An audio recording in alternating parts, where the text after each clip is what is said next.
né? Estamos aqui, olha só, nessa série, o grande conflito, nós já estamos no penúltimo tema, sabe? E o tema de hoje é sobre decisão. Ei, eu te pergunto, você é uma pessoa que é decidida ou você é uma pessoa indecisa? Como é? Na hora de tomar uma decisão, você é aquela pessoa que já sabe o que fazer ou fica em dúvida, sabe? Muitas pessoas na história bíblica mesmo já ficaram em dúvidas com respeito à decisão que deveriam tomar. Olha só, é um camarada chamado Agripa, né? Paulo ele foi convidado a conversar com alguns reis e um deles era justamente este, Agripa, uma autoridade dos tempos de Paulo. E aí, quando ele estava conversando ali, ele teve a oportunidade de tomar a decisão, mas deixou para um outro momento. Quando nós vamos, por exemplo, para Jesus, Jesus conversa com Nicodemos e Jesus diz para Nicodemos que ele precisa tomar uma decisão, mas Nicodemos fica em dúvida, sai da presença de Jesus sem tomar uma decisão. Ei, meu amigo, a Bíblia, ela fala e ela apresenta o tema da decisão e apresenta como nós temos que tomar hoje. Em Hebreus capítulo 3, o versículo 7, lá diz: se hoje ouvirdes a sua voz, não endureça o vosso coração. Ei, é importante, muitas pessoas ouvem a verdade, ficam convencidas da verdade e quase se decidem por ela, mas por algum motivo qualquer, não tomam sua decisão ao lado de Cristo e saem da sua presença sem tomar uma decisão. E isso é muito perigoso. Algumas pessoas dizem assim: eu estou quase decidido. Ei, mas deixa eu te dizer uma coisa, meu amigo. No quase salvo, infelizmente, é totalmente perdido. Então, no quase tomando a decisão é porque na realidade você ainda não tomou a decisão. E pense numa coisa que é perigosa, e pense numa coisa que é complicada, essa questão de indecisão, essa questão da dúvida, porque a dúvida, ela não nos deixa tomar a decisão correta, e muitas vezes nós sabemos qual é a decisão, mas mesmo assim, a dúvida, ela nos paralisa. Veja só, Mateus capítulo 28, versículo 19 e 20, ali vem uma mensagem para nós e lá diz assim que nós devemos sair, pregar o evangelho a todo mundo, a toda criatura, ensinando as pessoas naquilo que a palavra de Deus ensina. E isso é o que eu estou fazendo aqui, meus amigos, agora para vocês, certo?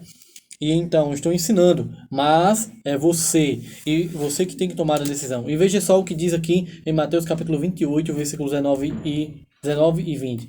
Aqui o texto diz: e ordenou Jesus: ide por todo mundo, fazei discípulos, batizando-os em nome do Pai, do Filho, do Espírito Santo, ensinando-os a guardar todas as coisas que eu vos tenho ensinado. Então, meu amigo, eu estou aqui ensinando para vocês, mas veja, existe uma decisão que só você pode tomar. Lá em Efésios, capítulo 4, versículo 5, lá diz o seguinte: há um só Senhor, uma só fé e um só batismo. Ah, Leonardo, só existe um só batismo? Isso mesmo, só existe um batismo. Mas quando a Bíblia está falando aqui de um só batismo, ela não está falando de que eu só posso me batizar uma vez. É claro que esse deve ser o ideal, a gente nos batizar apenas uma vez. Mas aqui está falando não apenas de um só batismo, assim nesse sentido, mas está falando no sentido de qualidade, no sentido de ser verdadeiro. Existe só um batismo verdadeiro. E como é esse um batismo verdadeiro? A Bíblia mostra para nós e eu gostaria de apresentar para você como é o batismo verdadeiro. Primeiro, eu gostaria de abrir aqui em Mateus capítulo 1, aliás, capítulo 3, Mateus capítulo 3 e o versículo 13, o texto bíblico diz assim, aliás, o versículo 14 diz, 13 mesmo, 13, 14 e 15 diz: por esse tempo dirigiu-se Jesus da Galiléia para o Jordão, a fim de que João o batizasse. Ele, porém, o dissuadia, dizendo: eu é que preciso ser batizado por ti, tu vens a mim? Mas Jesus lhe respondeu: deixa por enquanto, porque assim nos convém cumprir toda a justiça. Então João o permitiu.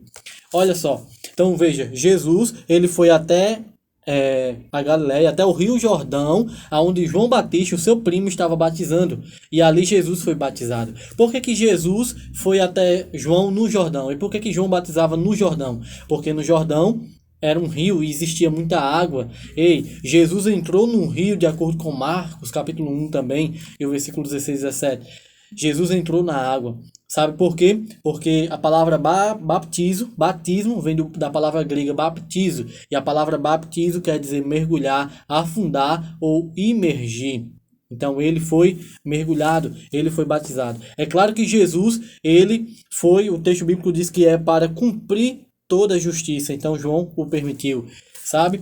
O batismo é também para perdão e remissão dos pecados. Eu gostaria de ler aqui com vocês Atos, capítulo 2, aliás, capítulo 3, Atos capítulo 3 e o versículo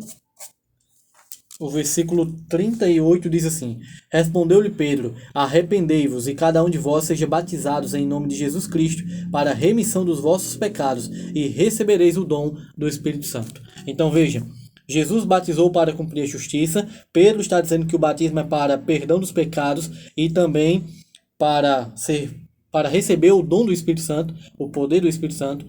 E aqui em Romanos capítulo 6, o versículo 3 e 4 diz aqui assim: Ou porventura ignorais que todos nós que fomos batizados em Cristo Jesus, fomos batizados na sua morte?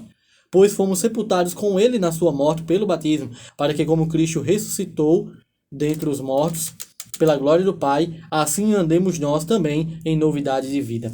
Então veja, o batismo é para cumprir a justiça, para cumprir toda a justiça, para perdão dos pecados, para remissão dos pecados e para receber o Espírito Santo e para ter uma nova vida em Cristo Jesus. Meu amigo, você vê que aqui em Romanos aparece que Jesus ele foi sepultado, Jesus foi morto, foi sepultado e ressuscitado. Da mesma maneira é o batismo. Antes de nós batizarmos, nós precisamos morrer para o pecado. E aí, no batistério, onde a pessoa é batizada, ou no rio, quando a pessoa vai para lá, no momento em que ela mergulha, ela está sepultando os seus pecados. E no momento em que ela é levantada, ela está renascendo, renovando para uma nova vida em Cristo Jesus. Como diz o texto aqui, para que andem em novidade de vida. Sabe, um dia, um menininho, ele tinha um pai que fazia os batismos, que o pai era pastor, e aí o pai um dia, ele disse assim, olha, o pai estava na igreja, né, batizando uma pessoa, e aquele menininho estava ali, e o pai, ele disse, olha, eu vou batizar essa pessoa aqui para que ela morra para os seus pecados e viva para Jesus. Porque quando uma pessoa peca, ela precisa ser sepultada. E o batismo é um sepultamento do pecado e da velha vida. Então aquele pastor, jogou um pouquinho de água na cabeça daquele homem. Um dia, aquele homem também criava umas galinhas ali, porque o menino gostava das galinhas. E um dia, o menino, uma daquelas galinhas morreu. E o menininho disse assim, papai, deixa que eu vou lá e enterro a galinha. Eu sepulto a galinha. E aí o pai perguntou, meu filho, você sabe? Sei sim, pai. Eu sei sim enterrar a galinha, sepultar a galinha. E aí o menininho foi e enterrou a galinha. Alguns dias depois, aquela galinha estava fedendo. E quando o pai foi olhar, que o menino tinha enterrado a galinha, quando o pai foi olhar, o menino tinha enterrado apenas um pouquinho. Aliás, um pouquinho não, tinha enterrado apenas a cabeça da galinha. Por quê? Porque quando o pai disse que o batismo era sepultamento, era para enterrar a velha vida daquelas pessoas, ele jogou apenas um pouco de água na cabeça. Então, na hora lá de enterrar a galinha, ele imaginou: se o meu pai jogou apenas um pouquinho de água na cabeça, dizendo que ali era o sepultamento daquela pessoa, então para sepultar, só precisa sepultar a cabeça. Amigo, não é assim. Quando uma pessoa morre, o que é que a gente faz? Enterra. Enterra só a cabeça? Não. Enterra ela por completo. Então, se o batismo é sepultamento dos pecados, a pessoa precisa mergulhar por completo. A Bíblia ela não fala nem de batismo de criança e nem fala também de batismo por aspersão. Porque a palavra batismo, ela já quer dizer mergulhar, afundar ou imergir. Então, a pessoa ela tem que ser batizada como Jesus foi. E Jesus foi batizado no Rio Jordão por João Batista, o seu primo. E quando ele foi batizado, ele foi mergulhado por completo. Porque assim é o significado do batismo. E é por isso que a Bíblia fala que existe apenas um só batismo, porque é um só batismo da maneira correta, certo? Da maneira correta. Sim, a Bíblia apresenta um só batismo da maneira correta.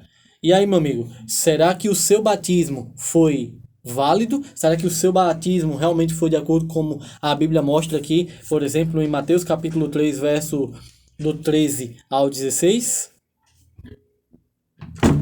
Olha, Jesus ele foi batizado nas águas e ele entrou nas águas do Rio Jordão. É importante que nós entendamos isso, ok?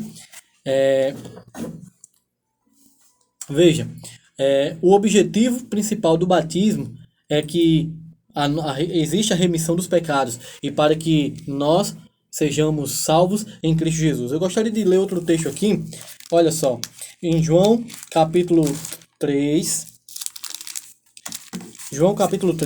o versículo também do 3 ao 5 diz assim, ó. João capítulo 3, verso do 3 ao 5 diz: A isto respondeu Jesus: em verdade te digo, que se alguém não nascer de novo, não pode ver o reino de Deus.